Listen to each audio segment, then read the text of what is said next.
الحمد لله نحمده ونستعينه ونؤمن به ونتوكل عليه ونعوذ بالله من شرور أنفسنا ومن سيئات أعمالنا من يهده الله فلا مضل له ومن يضلل فلا هادي له وأشهد أن لا إله إلا الله وحده لا شريك له وأشهد أن محمدا عبده ورسوله أرسله بالهدى ودين الحق ليظهره على الدين كله ولو كره المشركون اللهم صل على محمد وعلى آل محمد كما صليت على إبراهيم وعلى آل إبراهيم إنك حميد مجيد اللهم بارك على محمد وعلى آل محمد كما باركت على إبراهيم وعلى آل إبراهيم إنك حميد مجيد أما بعد فإن خير الكلام كلام الله وخير السنن سنن محمد صلى الله عليه وسلم وشر الأمور محدثاتها وكل محدثة بدعة وكل بدعة ضلالة وكل ضلالة في النار أعوذ بالله من الشيطان الرجيم بسم الله الرحمن الرحيم يا أيها الذين آمنوا اتقوا الله حق تقاته ولا تموتن إلا وأنتم مسلمون بسم الله الرحمن الرحيم فاطر السماوات والأرض جعل لكم من أنفسكم أزواجا ومن الأنعام أزواجا يذرؤوكم فيه ليس كمثله شيء وهو السميع البصير له مقاليد السماوات والأرض يبسط الرزق لمن يشاء ويقدر إنه بكل شيء عليم സത്യവിശ്വാസികളെ റഹ്മാനായ റബ്ബ് സുബ്ഹാനഹു വ തആലയുടെ നിയമനിർദ്ദേശങ്ങൾ കഴിവിന്റെ പരമാവധി ജീവിതത്തിൽ പാലിക്കാൻ ശ്രമിച്ചുകൊണ്ട് തഖ്വയോടെ ജീവിക്കണേ എന്ന് പ്രത്യേകമായി ഓർമ്മപ്പെടുത്തുകയാണ് അല്ലാഹു സുബ്ഹാനഹു വ തആല. നമുക്കെല്ലാം അതിന് തൗഫീഖ് പ്രദാനം ചെയ്യുമാറാവട്ടെ. ജീവിതത്തിന്റെ എല്ലാ മേഖലയിലും അല്ലാഹു തആല അവന്റെ ബറക്കത്തുകൾ നമ്മിൽ ധാരാളമായി വർഷിക്കുമാറാവട്ടെ. രോഗികളായി കഴിയുന്ന മറ്റു പലവിധ പ്രയാസങ്ങൾ നിൽക്കുന്ന ആളുകൾക്കെല്ലാം അല്ലാഹു തആല അവന്റെ ഖൈറും ബറക്കത്തും നിഅമത്തും വർഷിക്കുമാറാവട്ടെ. മരണപ്പെട്ടു പോയ എല്ലാ വിശ്വാസികൾക്കും അല്ലാഹു തആല മഗ്ഫിറത്തും റഹ്മത്തും നൽകി അനുഗ്രഹിക്കുമാറാവട്ടെ. വിശുദ്ധ ഖുർആൻ സൂറത്തുൽ ശൂറയിലെ 11-12 വചനങ്ങളാണ് ഓതി വെച്ചത്. റഹ്മാനായ റബ്ബ് സുബ്ഹാനഹു വ തആലയെ കുറിച്ചുള്ള പ്രമാണങ്ങൾ പരിചയപ്പെടുത്തുന്ന ചില അധ്യാപനങ്ങളാണ് കഴിഞ്ഞ 2 ഖുതുബകളിലായി നമ്മൾ മനസ്സിലാക്കിയത്. റഹ്മാനായ റബ്ബിന്റെ നാമങ്ങളും ഗുണവിശേഷണങ്ങളും അവന്റെ പ്രവർത്തികളും അവന്റെ മഹത്വങ്ങളും എല്ലാം നാം മനസ്സിലാക്കി കഴിഞ്ഞു. റഹ്മാനായ റബ്ബിനോട് തുല്യമാകുന്ന ഏതെങ്കിലും അർത്ഥത്തിൽ റബ്ബിനോട് പങ്കാകുന്ന ഒന്നുമില്ല, ആരുമില്ല എന്നത് യാഥാർത്ഥ്യമാണ്. ലോകത്ത് രണ്ടേ ഉള്ളൂ, ഒന്നുകിൽ സൃഷ്ടി അല്ലെങ്കിൽ സൃഷ്ടാവ്. സൃഷ്ടാവാണ് അല്ലാഹു തആല, ബാക്കിയെല്ലാം സൃഷ്ടികളാണ്. ഖാലിഖും മഖ്ലൂഖുമാണ് ലോകത്തുള്ളത്. അല്ലാഹു തആലയാണ് ഉടമാവകാശി, മാലിക്. ബാക്കിയെല്ലാം മംലൂക്കാണ്. റഹ്മാനായ റബ്ബിന്റെ ഉടമാവകാശത്തിനുള്ളിൽ ഉള്ളവ മാത്രമാണ്. അല്ലാഹുവാണ് റാസിഖ്, റിസ്ക് നൽകുന്നവൻ. ബാക്കിയെല്ലാം റഹ്മാനായ റബ്ബിന്റെ റിസ്ക് ഉപയോഗിക്കുന്നവർ മാത്രമാണ് മർസൂഖാണ്. അല്ലാഹുവാണ് റബ്ബ്. എല്ലാം സൃഷ്ടിക്കുകയും സംരക്ഷിക്കുകയും നിയന്ത്രിക്കുകയും ചെയ്യുന്നവനാണ് അല്ലാഹു തആല. ബാക്കിയെല്ലാം മർബൂബാണ്, നിയന്ത്രിക്കപ്പെടുന്നവരാണ്, സംരക്ഷിക്കപ്പെടുന്നവരാണ്. റഹ്മാനായ റബ്ബിന്റെ അധികാരാവകാശങ്ങൾക്ക് കീഴിൽ അവന്റെ ഇഷ്ടപ്രകാരം കൈകാര്യം ചെയ്യപ്പെട്ടു പോകുന്നവയാണ് ബാക്കി ലോകം മുഴുവൻ. പടച്ച റബ്ബ് ഒഴിച്ച് ബാക്കി എല്ലാത്തിനും കൂടെ ഒന്നിച്ചു പറയുന്ന അറബിയിലെ പദമാണ് അൽ ആലം എന്ന പദം. ഫാത്തിഹ സൂറയിൽ നമ്മൾ സാധാരണ ഓതിപ്പോകുന്ന വചനത്തിൽ കാണാം അൽഹംദുലില്ലാഹി റബ്ബിൽ ആലമീൻ. റബ്ബിൽ ആലമീൻ, അൽ ആലമീന്റെ റബ്ബായവൻ എന്നാണ് അല്ലാഹുവിനെ പരിചയപ്പെടുത്തിയത്. ആലം എന്ന വാക്കിന് മാ സിവല്ലാഹി സുബ്ഹാനഹു വ തആല, അല്ലാഹു തആല അല്ലാത്ത ബാക്കിയെല്ലാം എന്നാണ് വിശദാംശം നൽകപ്പെടുന്നത്. പടച്ച റബ്ബ് ഒഴിച്ച് ബാക്കി എന്തെല്ലാം ഉണ്ട് അത് മുഴുവനും അതിനെല്ലാം ഒന്നിച്ചു പറയുന്ന പേരാണ് അൽ ആലം. അല്ലാഹു തആല റബ്ബുൽ ആലമാണ്, ആലമിന്റെ റബ്ബാണ് അല്ലാഹ്. അതുകൊണ്ട് ആലമിലെ ഒന്നും റബ്ബായ അല്ലാഹുവിനോട് തുല്യമാവുകയില്ല, സമമാവുകയില്ല, ഒരു കാര്യത്തിലുമില്ല. അല്ലാഹു തആല ആവർത്തിച്ച് പരിചയപ്പെടുത്തിയ ആശയമാണത്. റബ്ബിനെ പോലെ യാതൊന്നുമില്ല. വലം യകുൽ ലഹു കുഫുവൻ അഹദ്. അല്ലാഹുവിന് തുല്യനായി ആരുമില്ല, ഒന്നുമില്ല. യാതൊന്നും റഹ്മാനായ റബ്ബിനോട് തുല്യമാവുകയില്ല. കാരണം റബ്ബും മർബൂബും എങ്ങനെയാണ് തുല്യമാവുക? ഖാലിഖും മഖ്ലൂഖും തമ്മിൽ, റാസിഖും മർസൂഖും തമ്മിൽ, മാലിക്കും മംലൂക്കും തമ്മിൽ എങ്ങനെയാണ് തുല്യമാവുക? ഒന്നിലും ഒരർത്ഥത്തിലും യാതൊരു സാദൃശ്യം, അത് സാമ്യതയും പടച്ച റബ്ബും അവന്റെ പടപ്പുകളും തമ്മിൽ ഉണ്ടാവുക ഇല്ല. ഉണ്ടെന്ന് ആര് പറഞ്ഞാലും അത് യാഥാർത്ഥ്യവുമല്ല. അതുകൊണ്ടാണ് ലോകത്തെ ഏറ്റവും വലിയ തിന്മയായി പ്രമാണങ്ങൾ പരിചയപ്പെടുത്തിയത് ആ റബ്ബിനോട് തുല്യന്മാരെ സ്ഥാപിക്കലാണ്. ഏറ്റവും വലിയ പാപം. വിശുദ്ധ പ്രമാണങ്ങൾ പരിചയപ്പെടുത്തുന്ന പാപങ്ങൾ രണ്ടു തരമാണ്. ഒന്ന് വൻ പാപങ്ങൾ, മറ്റൊന്ന് ചെറിയ പാപങ്ങൾ. വൻ പാപങ്ങൾ എന്ന് പറയുമ്പോൾ അള്ളാഹുവിന്റെ കോപമുണ്ട് എന്നോ, അള്ളാഹു ശപിച്ചുവെന്നോ, സ്വർഗം നിഷിദ്ധമാണ് എന്നോ, നരകം നിർബന്ധമാണ് എന്നോ ഒക്കെയുള്ള ശൈലികളിൽ പ്രമാണങ്ങളിൽ ഏതൊക്കെ തിന്മയെ കുറിച്ച് വന്നോ അതിനെയെല്ലാം വൻ പാപങ്ങൾ എന്ന് പൊതുവെ പണ്ഡിതന്മാർ എണ്ണി പറയുന്നു. പലിശയെ പോലെ, വ്യഭിചാരം പോലെ, കൊലപാതകം പോലെ ഒക്കെയുള്ള കാര്യങ്ങളെ വൻ പാപങ്ങൾ എന്ന ഗണത്തിലാണ് എണ്ണാറുള്ളത്. ആ പാപങ്ങളിൽ തന്നെ ഏറ്റവും വലിയ പാപങ്ങളായി 7 പരിചയപ്പെടുത്തി. അസ്സബഉൽ മൂബിഖാത്ത്, ഒന്നാകെ നശിപ്പിക്കുന്ന വിനാശകാരികളായ 7 എന്ന അർത്ഥത്തിലാണ് ഹദീസിൽ പഠിപ്പിക്കപ്പെട്ടത്. ആ 7 തന്നെ ഏറ്റവും വലിയ പാപമായി എണ്ണി പറഞ്ഞ ശിർക്ക് ബില്ലാഹ്, അല്ലാഹുവിൽ പങ്കു ചേർക്കുക എന്നാണ്. റഹ്മാനായ റബ്ബിൽ പങ്കു ചേർക്കുക. പങ്കു ചേർക്കുന്നവൻ സൃഷ്ടിയാണ്, പങ്കു ചേർക്കപ്പെടുന്നവനും സൃഷ്ടിയാണ്. അതുകൊണ്ട് ഒരു സൃഷ്ടി മറ്റോ സൃഷ്ടിയെ സൃഷ്ടാവിനോട് തുല്യപ്പെടുത്തുന്നു. അതാണ് ലോകത്തെ ഏറ്റവും വലിയ അതിക്രമമായി, ഏറ്റവും വലിയ അന്യായമായി അല്ലാഹു തആല പരിചയപ്പെടുത്തിയത്. ഇന്ന ശിർക ലദുൽമുൻ അദീം. സൂറത്തുൽ ഖുർആനിൽ അല്ലാഹു തആല പരാമർശിച്ച വചനമാണ് ഇന്ന ശിർക ലദുൽമുൻ അദീം.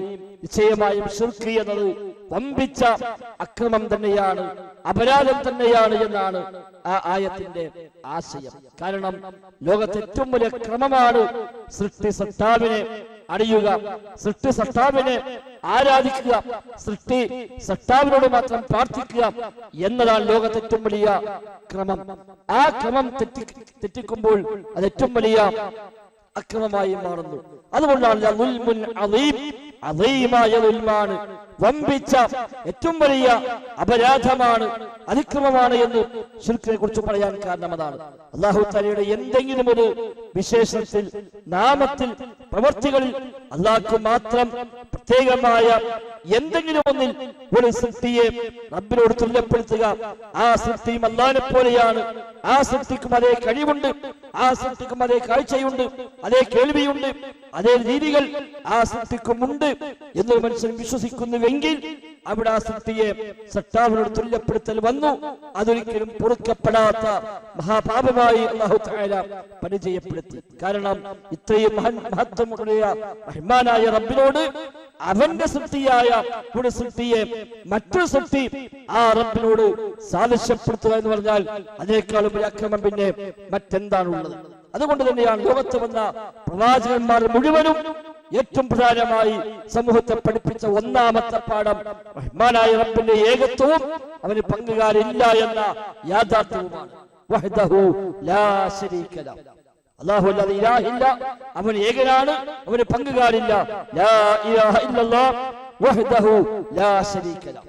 ഇത് പറയാനാണ് ലോകത്തെ എല്ലാ പ്രവാചകന്മാരെയും അല്ലാഹു തആല നിയോഗിച്ചത്. ഒന്നാമത്തെ നബി ആദം നബി സ്വല്ലല്ലാഹു അലൈഹി വസല്ലമയാണെങ്കിൽ ഒന്നാമത്തെ റസൂൽ നൂഹ് നബി അലൈഹിസ്സലാമയാണെങ്കിൽ ആ നൂഹ് നബി ഇസ്ലാം മുതൽ മുഹമ്മദ് മുസ്തഫ സ്വല്ലല്ലാഹു അലൈഹി വസല്ലം തങ്ങൾ വരെയുള്ള എല്ലാ റസൂലുമാരും എല്ലാ അമ്പിയാക്കളും ഏറ്റവും പ്രധാനമായി സമൂഹത്തെ പഠിപ്പിച്ച ഒന്നാമത്തെ ആശയം ലാ ഇലാഹ ഇല്ലല്ലാഹ് വഹ്ദഹു ലാ ശരീക ലഹു എന്ന ആശയമാണ്.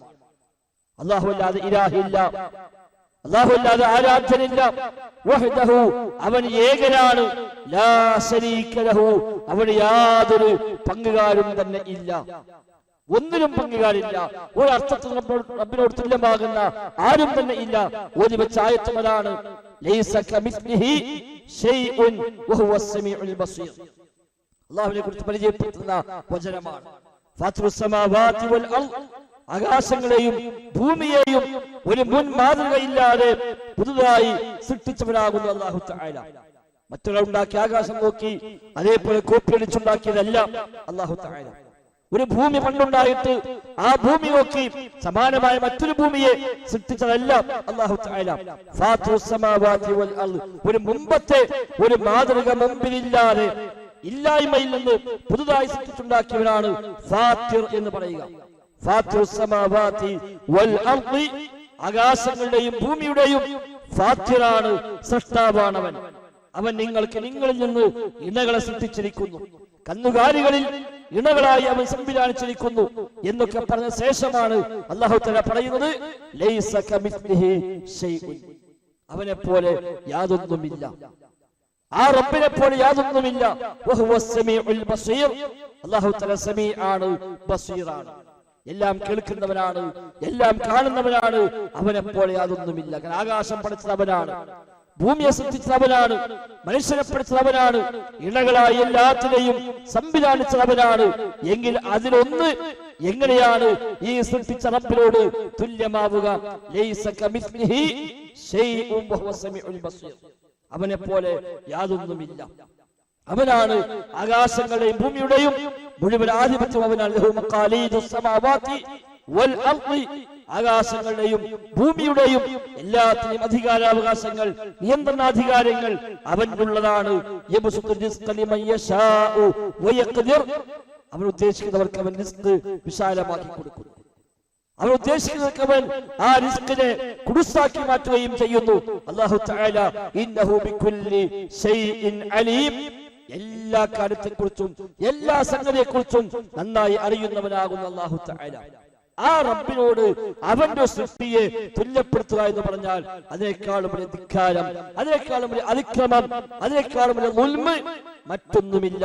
അതുകൊണ്ട് ആ ലോകത്തെ എമ്പാടും പാപങ്ങൾ ഉണ്ടായിട്ടും ആ പാപങ്ങളിലെല്ലാം വെച്ച് ഏറ്റവും വലിയ പാപമായി ഇസ്ലാം പരിചയപ്പെടുത്തിയ ഒന്നാമത്തെ പാപം അശ്ശിർക്ക് ബില്ലാഹ്, അല്ലാഹുവിൽ പങ്കു ചേർക്കുക എന്നാണ്. അതൊരു വാക്ക് കൊണ്ടാകാം, ഒരു പ്രവൃത്തി കൊണ്ടാകാം, ഒരു വിശ്വാസം കൊണ്ടാകാം. വ്യത്യസ്ത തലങ്ങളിൽ അല്ലാഹുവിൽ പങ്കു ചേർക്കുന്ന രീതികൾ വരാം. ഒരു പദം മതിയാകും പക്ഷേ ശിർക്കിന് ആശയം ഉൾക്കൊള്ളുന്ന പദമായി മാറാൻ. നബിയോട് ഒരാൾ വന്ന് പറയുന്നു, മാഷാ അല്ലാഹു വശിഇത യാ റസൂലല്ലാഹ്, അല്ലാഹുവിന്റെ റസൂലേ താങ്കളും അല്ലാഹു ഉദ്ദേശിച്ചാൽ അതാണ് സംഭവിക്കുക. ആകാതെ പറഞ്ഞു വേറൊന്നുമില്ല. അല്ലാഹും റസൂലും വിചാരിച്ചാൽ, അല്ലാഹും റസൂലും ഉദ്ദേശിച്ചാൽ അതുണ്ടാകും, അത് സംഭവിക്കും എന്ന് പറയുമ്പോൾ നബി തങ്ങൾ തിരിച്ചു ചോദിക്കുന്നു, അജഅൽതനി ലില്ലാഹി നിദ്ദ, നീ എന്നെ റബ്ബിനോട് തുല്യനാക്കുകയാണോ? ബാക്കി ഒന്നിനും തുല്യമാക്കിയിട്ടില്ല. അള്ളാഹു കാണും പോലെ കാണുമെന്നോ, അള്ളാഹു കേൾക്കും പോലെ കേൾക്കുമെന്നോ, അള്ളാഹു ഇടപെടുമ്പോൾ ഇടപെടുമെന്നോ, അള്ളാഹുവിന്റെ കഴിവ് പോലെ കഴിവുണ്ട് എന്നോ, രണ്ട് അള്ളയുണ്ട് എന്നോ, മുഹമ്മദ് നബി ഇലാഹാണ് എന്നോ, മുഹമ്മദ് നബി സത്താവാണ് എന്നോ ഒന്നും പറഞ്ഞിട്ടില്ല. ആകെ പറഞ്ഞത് മാഷാ അല്ലാഹു വശിഅത, നബിയെ താങ്കളും അള്ളാഹു ഉദ്ദേശിച്ചാൽ അതാണ് സംഭവിക്കുക. അവിടെയാണ് നബി തങ്ങൾ ചോദിച്ചത്, അജഅൽതനി ലില്ലാഹി നിദ്ദ, നീ എന്നെ അല്ലാഹുവിന് തുല്യനാക്കുകയാണോ? നീ എന്നെ റബ്ബിന് പങ്കുകാരനാക്കുകയാണോ? നീ എന്നെ ശരീക്കാക്കുകയാണോ? നിദ്ദ എന്ന വാക്കിന് ശരീക്ക്, മസീര്, നളീർ എന്നൊക്കെയാണ് അർത്ഥം. തുല്യമായവൻ, പങ്കായവൻ എന്നാണ് നിദ്ദ എന്ന പദത്തിന്റെ അർത്ഥം. വിശുദ്ധ ഖുർആൻ സൂറത്തുൽ ബഖറയിൽ 22-ാമത്തെ വചനത്തിൽ പറഞ്ഞുവല്ലോ, ഫലാ തജ്അലു ലില്ലാഹി അൻദാദ, നിങ്ങൾ അല്ലാഹു തആലക്ക് അൻദാദുകൾ ഉണ്ടാക്കരുത്. നിദ്ദ എന്ന ബഹുവചനമാണ് അൻദാദ്. റഹ്മാനായ റബ്ബിന് നിദ്ദുകളെ ഉണ്ടാക്കരുത്, തുല്യന്മാരെ ഉണ്ടാക്കരുത്, പങ്കുകാരെ ഉണ്ടാക്കരുത് എന്ന് സൂറത്തുൽ ബഖറയിൽ പറഞ്ഞ അതേ പദപ്രയോഗമാണ് നബി തങ്ങൾ ഇവിടെ പ്രയോഗിച്ചത്. അജഅൽതനി ലില്ലാഹി നിദ്ദ, നീ എന്നെ റബ്ബിനോട് തുല്യമാക്കുകയാണോ എന്ന്. മറ്റൊരിക്കൽ വിവാഹ വീട്ടിലേക്ക് പ്രവാചകൻ കടന്നു വന്നപ്പോൾ അവിടെ ചെറിയ പെൺകുട്ടികൾ വിവാഹ രംഗത്ത് പാട്ടുപാടിക്കൊണ്ടിരിക്കുന്നു. നബി തങ്ങൾ കടന്നു വന്നപ്പോൾ ആ പാട്ടിനിടയിൽ നബിയെ കുറിച്ചുള്ള ഒരു പരാമർശം കൂടി അവർ പാടി.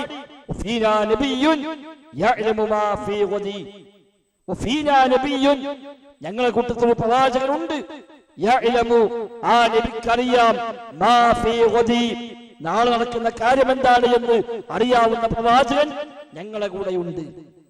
അനുസജ്ഞാനമുള്ള, മണഞ്ഞ കാര്യമറിയുന്ന, നാളത്തെ കാര്യമറിയുന്ന ഒരു നബിയുണ്ട് ഞങ്ങളെ കൂടെ എന്ന പെൺകുട്ടികൾ പാട്ടുപാടിയപ്പോൾ നബി തങ്ങൾ അവിടെ ആ സ്പോട്ടിൽ തിരിച്ചു കൊടുത്ത് പറഞ്ഞു, ഇല്ല മക്കളെ, മണഞ്ഞ കാര്യം അല്ലാഹുവിനെ അറിയുകയില്ല. നാളത്തെ കാര്യം അറിയാൻ അല്ലാഹു തആലക്ക് മാത്രമേ കഴിയൂ, അതുകൊണ്ട് അത് നിങ്ങൾ പാടല്ല എന്ന് നബി തങ്ങൾ തിരിച്ചു കൊടുത്തത് ഇമാം ബുഖാരി റഹ്മത്തുള്ളാഹി അലൈഹി ഉദ്ധരിക്കുന്ന ഹദീസിൽ കാണാൻ കഴിയും. സമാനമായ ധാരാളം സംഭവങ്ങൾ. നബി തങ്ങളുടെ സ്വഹാബിയായ അബൂ വാഖിദുൽ ലൈസി റളിയല്ലാഹു അൻഹു, അബൂ വാഖിദുൽ ലൈസി പറയുന്നു, ഞങ്ങൾ നബിയോടൊപ്പം ഹുനൈൻ യുദ്ധത്തിലേക്ക് ഒന്നിച്ച് യാത്രയായി. ഞങ്ങളൊക്കെ അന്ന് ഇസ്ലാം സ്വീകരിച്ച് വന്നിട്ട് അധിക കാലമൊന്നും ആയിട്ടില്ല. ഞങ്ങളൊക്കെ കുഫർ ഒഴിവാക്കി ഇസ്ലാമിലേക്ക് വന്നിട്ട് അധിക കാലമായിട്ടില്ല. മുസ്ലിമായ ഉടനെയാണ് നബിയോടൊപ്പം ആ യാത്രയുണ്ടാകുന്നത്. ഞങ്ങൾ കടന്നു പോകുമ്പോൾ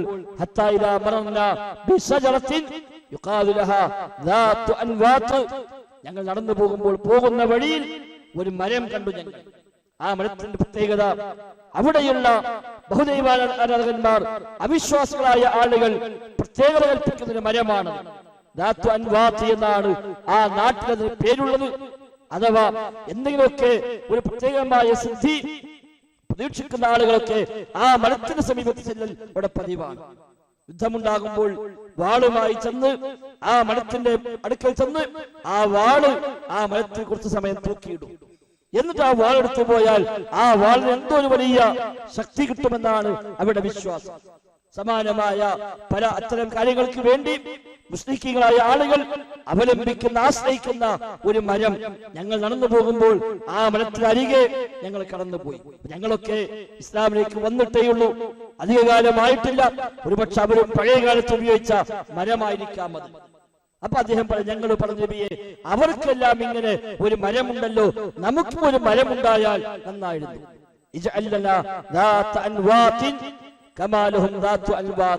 അവർക്കെല്ലാം ഇങ്ങനെ ഒരു അനുഗ്രഹം തേടാൻ, ഒരു ബറക്കത്തെടുക്കാൻ, ഒരു സിദ്ധി പ്രതീക്ഷിക്കാൻ ഒരു മരമുണ്ട് എങ്കിൽ നമുക്ക് നബിയെ ഒരു മരം നിങ്ങൾ നിശ്ചയിച്ചു തരണം എന്ന് പറയുമ്പോൾ നബി തങ്ങൾ സുബ്ഹാനല്ലാഹ്, അല്ലാഹു അക്ബർ എന്ന് പറഞ്ഞുകൊണ്ട് പ്രവാചകൻ പറഞ്ഞു, ഇത് ഒരു ഇലാഹിനെ വേണമെന്ന് ചോദിക്കും പോലെയാണ്.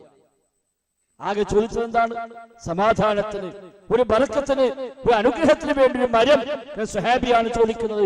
എന്തായാലും സ്വയം കഴിവുള്ള മരം വേണമെന്ന് ഒരു സ്വഹാബിയും ആവശ്യപ്പെടില്ല. ഇലാഹായ, ഖാലിഖായ, റാസിഖായ ഒരു മരം വേണമെന്ന് ഒരു സ്വഹാബിയും പറയില്ല. എന്നാ ഒരു മരം നബിയെ നിങ്ങൾ നിശ്ചയിച്ചു തരൂ, ആ മരത്തിൽ നിന്ന് എന്തെങ്കിലും ബർക്കത്ത് കിട്ടാൻ നിങ്ങൾ നിശ്ചയിച്ചു തരണം എന്ന് പറയുമ്പോഴേക്ക് ഒരു ഇലാഹിനെ വേണമെന്ന് ചോദിക്കും പോലെയാണ് എന്ന പ്രവാചകന്റെ പ്രതികരണം ഇമാം തിർമിദി റഹിമഹുല്ലാഹ് സ്വഹീഹായ പരമ്പരയിൽ ഉദ്ധരിച്ച ഹദീസിൽ കാണാൻ കഴിയും. സമാനമായ ഒട്ടനവധി സംഭവങ്ങൾ ഹദീസ് ഗ്രന്ഥങ്ങളിൽ വിശുദ്ധ ഖുർആനിൽ എല്ലാം നമുക്ക് കാണാൻ കഴിയുന്നു. അഥവാ റഹ്മാനായ റബ്ബിന് മാത്രം അവകാശപ്പെട്ട വല്ലതും, റബ്ബിൽ നിന്ന് മാത്രം പ്രതീക്ഷിക്കേണ്ടുന്ന വല്ലതും, റഹ്മാനായ റബ്ബിന് മാത്രം സമർപ്പിക്കേണ്ട വല്ലതും അല്ലാഹു അല്ലാത്തവർക്ക് സമർപ്പിക്കുന്നുവെങ്കിൽ, അവരിൽ നിന്ന് പ്രതീക്ഷിക്കുന്നുവെങ്കിൽ റഹ്മാനായ റബ്ബിൽ അവരെ പങ്കു ചേർക്കലായി എന്നർത്ഥം. റബ്ബിൽ നിന്ന് മാത്രം പ്രതീക്ഷിക്കുന്ന ഗുണങ്ങൾ, അനുഗ്രഹങ്ങൾ, ബറക്കത്തുകൾ എല്ലാം അവർ റബ്ബല്ലാത്തവർ പ്രതീക്ഷിക്കുന്നുവെങ്കിൽ അവർ റബ്ബിൽ പങ്കുചേർക്കലായി. റബ്ബിൽ നിന്ന് മാത്രം ഭയപ്പെടേണ്ട കാര്യങ്ങൾ, ആ കാര്യങ്ങളെ ഒരു സൃഷ്ടിയിൽ നിന്ന് ഭയപ്പെടുന്നുവെങ്കിൽ ആ വിഷയത്തെ സൃഷ്ടിയെ സൃഷ്ടാവിനോട് തുല്യപ്പെടുത്തൽ വന്നു. റബ്ബിന് മാത്രം നൽകേണ്ടുന്ന പ്രാർത്ഥനകൾ, നേർച്ചകൾ, സത്യം ചെയ്യലുകൾ, സുജൂദ്, റുകൂഅ്, തവാഫ്, സഈ അടക്കമുള്ള ഏത് ഇബാദത്തും അല്ലാഹു തആലക്ക് മാത്രം അവകാശപ്പെട്ടവയാണ്. അത് അല്ലാഹു അല്ലാത്തവർക്ക് ഒരാൾ തിരിച്ചുവിടുന്നുവെങ്കിൽ, അത് നബിയാണെങ്കിലും ശരി, വലിയാണെങ്കിലും ശരി, മഹാന്മാരാണെങ്കിലും ശരി, ജിന്നും മലക്കുമാണെങ്കിലും ശരി, ഏത് സൃഷ്ടിയാണെങ്കിലും റഹ്മാനായ റബ്ബിന് മാത്രം നൽകേണ്ടുന്ന വല്ലതും റബ്ബല്ലാത്തവർക്ക് നൽകുന്നുവെങ്കിൽ അത് റബ്ബിൽ പങ്കുചേർക്കലായി. വ്യക്തമായി വിശുദ്ധ ഖുർആനും പ്രവാചകവചനങ്ങളും വരച്ചു കാണിച്ച വസ്തുതയാണ് ഇതൊക്കെ. അതുകൊണ്ട് ആ ഒരു തിന്മയുമായി യാതൊരു ബന്ധവുമില്ല എന്ന്, ആ തിന്മയിലേക്ക് അറിഞ്ഞോ അറിയാതെയോ നമ്മൾ പോകുന്നില്ല എന്ന ആ ബോധ്യമാണ്, തിരിച്ചറിവാണ് സഹോദരങ്ങളെ നമുക്ക് വേണ്ടത്. അതല്ലെങ്കിൽ ഇന്ന ശിർക ലദുൽമുൻ അദീം, ഏറ്റവും വലിയ അപരാധമാണ് റബ്ബിൽ പങ്കുചേർക്കുക എന്ന് പറഞ്ഞ സബുൽ മുബിഖാത്ത്, 7 വൻപാപങ്ങളിൽ ഒന്നാമത്തെ പാപമായി എണ്ണിയ ആ ശിർക്ക് അറിഞ്ഞോ അറിയാതെയോ ജീവിതത്തിൽ വന്നു പോകുന്ന സാഹചര്യമുണ്ടാകും. വ്യത്യസ്തമായ തലങ്ങളിൽ ഇന്ന് സമുദായത്തിൽ ഇത്തരം വിശ്വാസങ്ങൾ വ്യാപിക്കുകയാണ്. ഖബറുകളുമായി ബന്ധപ്പെട്ട്, മഹാന്മാരുമായി ബന്ധപ്പെട്ട്, ചികിത്സാ മേഖലകളിൽ ഇങ്ങനെ തുടങ്ങിയ ജീവിതത്തിലെ വ്യത്യസ്തമായ തലങ്ങളിൽ റബ്ബിലേക്ക് പോകേണ്ട വിളികൾ, തേട്ടങ്ങൾ, റബ്ബല്ലാത്തവരിലേക്ക് പോകുന്ന, റബ്ബല്ലാത്തവരിൽ പ്രതീക്ഷ വെക്കുന്ന ധാരാളം കേന്ദ്രങ്ങൾ നമ്മുടെ നാടുകളിൽ വന്നുകൊണ്ടിരിക്കുകയാണ്. അവിടെ പോയി പറഞ്ഞാൽ എല്ലാത്തിനും പരിഹാരമാകുമെന്ന് പ്രതീക്ഷിക്കപ്പെടുന്ന കേന്ദ്രങ്ങളായി പല ഖബറുകളും മാറുന്നു. പല ആളുകളും വീട്ടിൽ ബോർഡ് വെച്ച് കാത്തിരിക്കുന്നു, എന്തു പ്രശ്നവും അവിടെ ചെന്ന് പറഞ്ഞാൽ മതി എന്നാണ്. ഏത് മുറാദും ഹാസിലാവാൻ, ഏത് രോഗവും ശിഫയാവാൻ, കളഞ്ഞുപോയ ഏത് വസ്തുവും ലഭിക്കുവാൻ, ഇങ്ങനെ തുടങ്ങി ജീവിതത്തിൽ എന്താവശ്യമുണ്ടെങ്കിലും ആ ആവശ്യങ്ങൾക്കെല്ലാം സമീപിക്കാവുന്ന കേന്ദ്രങ്ങളായി പല കേന്ദ്രങ്ങളും ഇന്ന് രംഗത്ത് വന്നുകൊണ്ടേയിരിക്കുന്നു. വ്യത്യസ്തമായ പേരുകളിൽ അവയ്ക്ക് അറിയപ്പെടുന്നുവെങ്കിലും അതൊന്നും ഇസ്ലാമികമായ യഥാർത്ഥത്തിൽ അംഗീകരിക്കാൻ പറ്റിയതല്ല. വിശ്വാസിയെ സംബന്ധിച്ച് ഏതു രംഗത്തും അല്ലാഹുവിൽ തവക്കുലാക്കുക, റബ്ബ് നിശ്ചയിച്ച, റബ്ബ് അനുവദിച്ച വഴികളെ ഉപയോഗപ്പെടുത്തുക, ബാക്കി റബ്ബിനോട് പ്രാർത്ഥിക്കുക. അതാണ് നമുക്കുള്ള മാർഗം. അല്ലാഹു അനുവദിച്ച, ഹലാലാക്കിയ ഏതൊക്കെ വഴികളുണ്ടോ, അധ്വാനിക്കുന്ന, സമ്പാദിക്കുന്ന, ചികിത്സിക്കുന്ന ശരിയായ രീതികൾ ഏതൊക്കെയുണ്ടോ ആ രീതികളെ നാം ഉപയോഗപ്പെടുത്തുക. അതിനപ്പുറമുള്ള കാര്യങ്ങൾക്ക് വേണ്ടി റബ്ബിനോട് പ്രാർത്ഥിക്കുക. അതാണ് വിശ്വാസി പാലിക്കേണ്ടത്. ആ നിലയ്ക്ക് അല്ലാഹുവിനെ മനസ്സിലാക്കി, അല്ലാഹു അല്ലാത്തവർക്ക് എന്റെ ജീവിതത്തിൽ ഒന്നും ചെയ്യാൻ കഴിയില്ല, ഇടപെടാൻ കഴിയില്ല, എല്ലാം സൃഷ്ടികളാണ്, സൃഷ്ടാവിന്റെ അധീനതയിലാണ് എന്ന തിരിച്ചറിവോടുകൂടി ശിർക്കിൽ നിന്ന് പൂർണ്ണമായി മുക്തമായി റഹ്മാനായ റബ്ബിൽ അചഞ്ചലമായ വിശ്വാസം ഉണ്ടായിക്കൊണ്ട് ജീവിതത്തെ ക്രമീകരിക്കാൻ പരിശ്രമിക്കുക. അല്ലാഹു തആല തൗഫീഖ് നൽകുമാറാവട്ടെ. അൽഹംദുലില്ലാഹ് نحمده ونستعينه ونؤمن به ونتوكل عليه. اللهم صل على محمد وعلى آل محمد كما صليت على إبراهيم وعلى آل إبراهيم إنك حميد مجيد. സഹോദരങ്ങളെ, സഹോദരിമാരെ, റഹ്മാനായ റബ്ബ് സുബ്ഹാനഹു വ തആലയുടെ നിയമ നിർദ്ദേശങ്ങൾ കഴിവിന്റെ പരമാവധി ജീവിതത്തിൽ പാലിക്കാൻ ശ്രമിച്ചുകൊണ്ട് തഖ്വയോടെ ജീവിക്കണേ എന്ന് ഒരിക്കൽ കൂടെ ആവർത്തിച്ച് ഓർമ്മപ്പെടുത്തുകയാണ്. അല്ലാഹു സുബ്ഹാനഹു വ തആല നമുക്കെല്ലാം അതിന് തൗഫീഖ് പ്രദാനം ചെയ്യുമാറാവട്ടെ. അല്ലാഹു സുബ്ഹാനഹു വ തആല ഈ ലോകത്തെ മുഴുവൻ കാര്യങ്ങളെയും കൃത്യമായ വ്യവസ്ഥ പ്രകാരം അല്ലാഹു തആല സംവിധാനിച്ചിരിക്കുന്നു. ആ വ്യവസ്ഥകളെ ഉപയോഗപ്പെടുത്താനാണ് റബ്ബ് നമ്മോട് ആവശ്യപ്പെട്ടത്. ആ വ്യവസ്ഥയോടൊപ്പം തന്നെ അതിനധീനമായ ഇടപെടലിനു വേണ്ടി അല്ലാഹുവോട് തേടുകയും ചെയ്യുക. ഇത് രണ്ടും ഒന്നിച്ചാകുമ്പോഴാണ് ഒരു കാര്യം യാഥാർത്ഥ്യമായി മാറുന്നത്. ഏതു കാര്യത്തിനും റബ്ബ് നിശ്ചയിച്ച വ്യവസ്ഥ എന്താണോ, കാരണം എന്താണോ, അതുമായി ബന്ധപ്പെടണം. അസുഖം വന്നു എങ്കിൽ ആ രോഗം മാറാൻ അല്ലാഹു നിശ്ചയിച്ച, അല്ലാഹു അനുവദിച്ച ചികിത്സാ രീതികൾ ഏതൊക്കെയുണ്ടോ അത് ഉപയോഗപ്പെടുത്താം. ഞാൻ ചികിത്സിച്ചാൽ മാത്രം രോഗം മാറണമെന്നില്ല. എത്രയോ ആളുകൾ എത്രയോ കാലം ചികിത്സിച്ചിട്ട് മാറാത്ത രോഗങ്ങളുണ്ട്. ഒരു ചികിത്സയും ഇല്ലാതെ മാറിപ്പോകുന്ന രോഗങ്ങളുമുണ്ട്. ഒരേ അസുഖം രണ്ടുപേർക്ക് വന്നാൽ ഒരാളുടെ ഒരു പക്ഷേ പെട്ടെന്ന് മാറുന്നു, മറ്റൊരാളുടെ ഒരു പക്ഷേ കാലമെടുക്കുന്നു. ഒരേ ഡോക്ടർ മുമ്പിൽ വരുന്ന 10 ആളുകൾക്ക് ഒരേ രോഗത്തിന് ഒരേ മരുന്ന് നൽകിയാലും ശിഫ ലഭിക്കുന്നത് ഒരേപോലെയല്ല.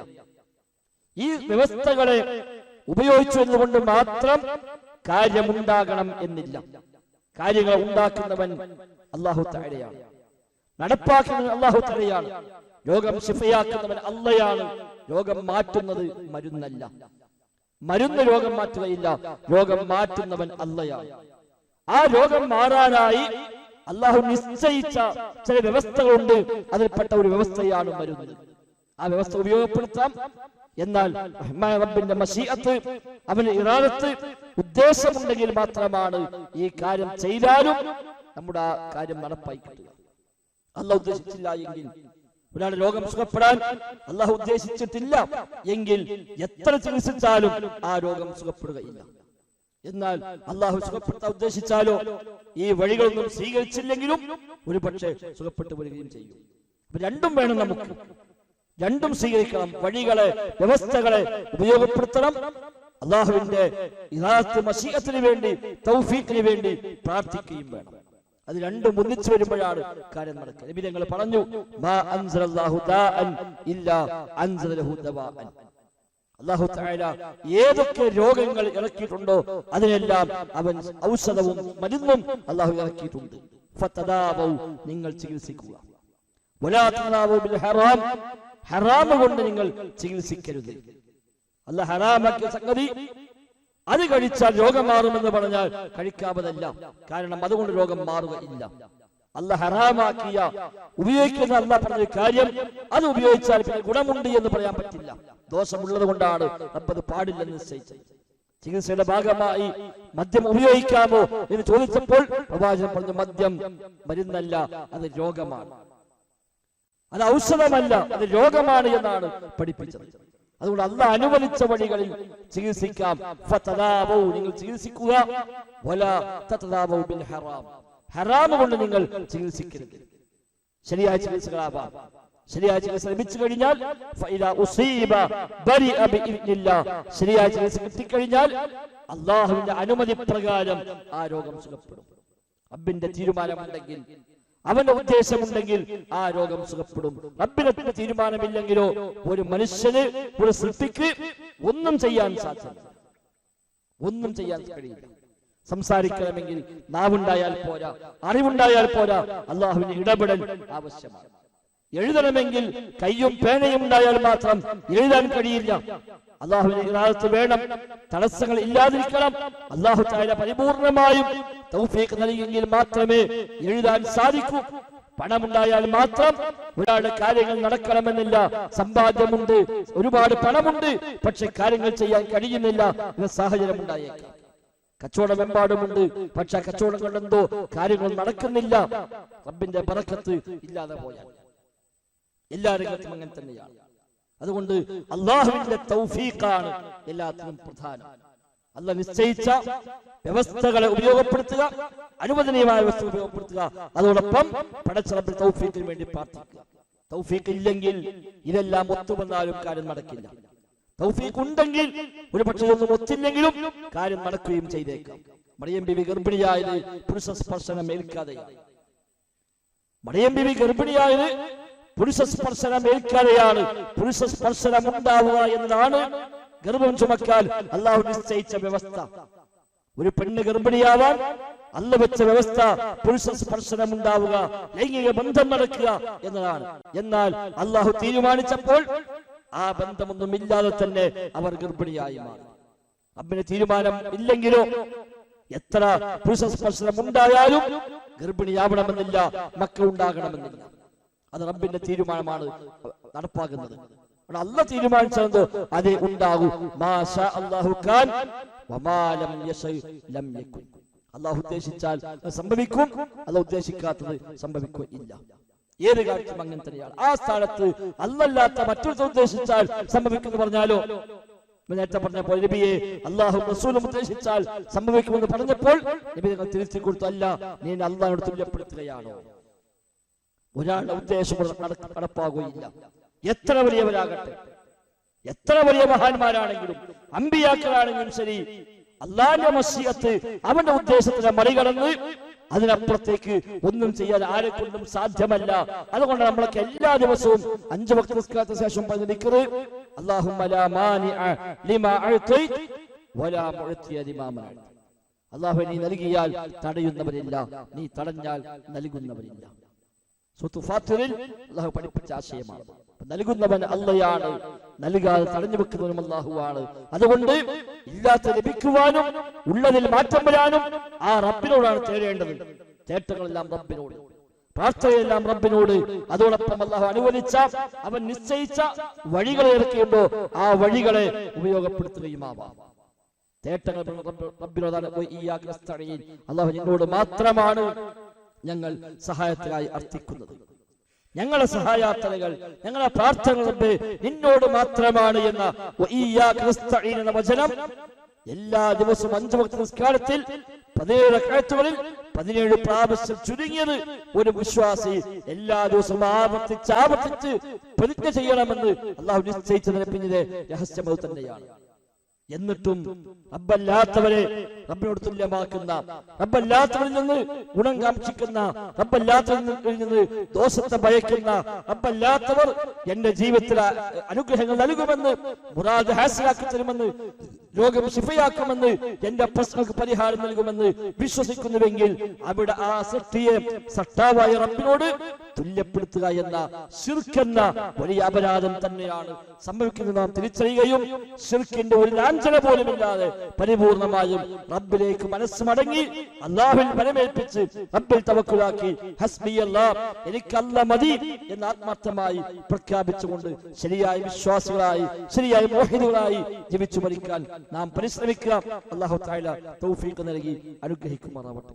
اللهم ربنا آتنا في الدنيا حسنة وفي الآخرة حسنة وقنا عذاب النار. اللهم اغفر للمؤمنين والمؤمنات والمسلمين والمسلمات الأحياء منهم والأموات إنك مجيب الدعوات وقاضي الحاجات. ربنا اصرف عنا عذاب جهنم إن عذابها كان غراما إنها ساءت مستقرا ومقاما.